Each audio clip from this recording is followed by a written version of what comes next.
जय हिंद। आइए देखते हैं किसी भी तत्व का अणुभार कैसे निकाला जाता है। तो हम शुरुआत करते हैं कुछ बेसिक चीजों से। अणुभार पहले क्या होता है इसी को समझते हैं। अणुभार किसी भी अणु का जो भार होता है, यानी कि उसका जो परमाणु भार होता है, उसमें जितने भी परमाणु होते हैं उन सबका भार कितना होता है, उसी को अणुभार कहते हैं। तो आइए देखते हैं इसको कैसे निकाला जाता है। तो शुरुआत करते हैं हम पहले तत्व जो कि हाइड्रोजन है। तो हाइड्रोजन अणु का सूत्र होता है H2। अब H2 का हमें अणुभार निकालना है। हम जानते हैं कि पीरियोडिक टेबल में हाइड्रोजन पहले स्थान पे है, इसका परमाणु क्रमांक 1 होता है और इसका परमाणु भार भी 1 ही होता है। तो इसमें एक हाइड्रोजन है और इसका परमाणु भार 1 है, तो एक हाइड्रोजन हो गया और हाइड्रोजन के 2 परमाणु हैं, तो इसमें 2 से गुणा कर देंगे तो आंसर आ जाएगा 4। और हमेशा परमाणु भार या अणुभार जो भी कहो उसकी यूनिट होती है U। U का मतलब ही यूनिट होता है, इसको हम U में लिखते हैं। अगला कुछ और देखते हैं। जैसे हमें नाइट्रोजन का अगर निकालना हो N2, तो हम जानते हैं नाइट्रोजन पीरियोडिक टेबल में 7वें पोजीशन पे है और इसका परमाणु भार होता है 14।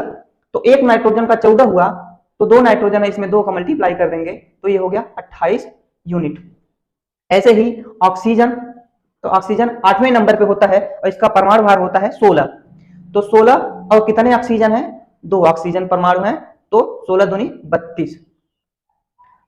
और ऐसे ही O3 हम अणु ले लें, तो O ऑक्सीजन 16 को हमने जाना और इसमें कितने परमाणु हैं, तो इसमें 3 परमाणु हैं, इसमें 3 से जब मल्टीप्लाई कर देंगे तो ये आ जाएगा 48 यानी कि 48 U।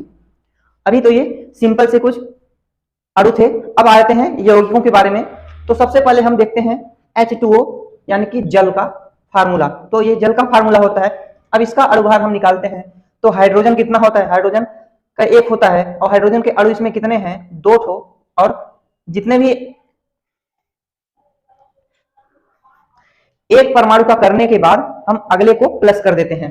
तो अगला ऑक्सीजन होता है 16। तो अब हम करेंगे 2 1 2 और 16 में 2 जब जुड़ जाएगा, यहाँ 2 1 2 और 2 में 16 जोड़ेंगे तो ये 18 U आ जाएगा। तो जल का परमाणु भार होता है 18 U। ऐसे ही CO2 का, तो C का कार्बन होता है 6वें नंबर पे, इसका परमाणु भार होता है 12।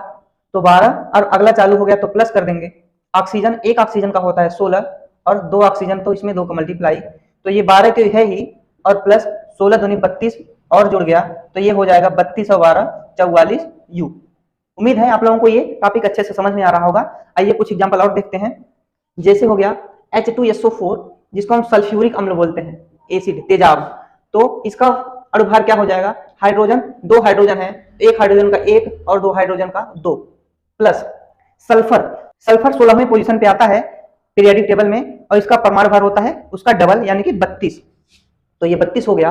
और एक ऑक्सीजन का अभी को हमने जाना है कि एक ऑक्सीजन का 16 होता है, इसमें कितने ऑक्सीजन है, 4, तो 4 से गुणा कर देंगे। अब इसका आंसर क्या हो जाएगी, 2 1 2 हो जाएगा और प्लस 32 और प्लस 16 चौका 64।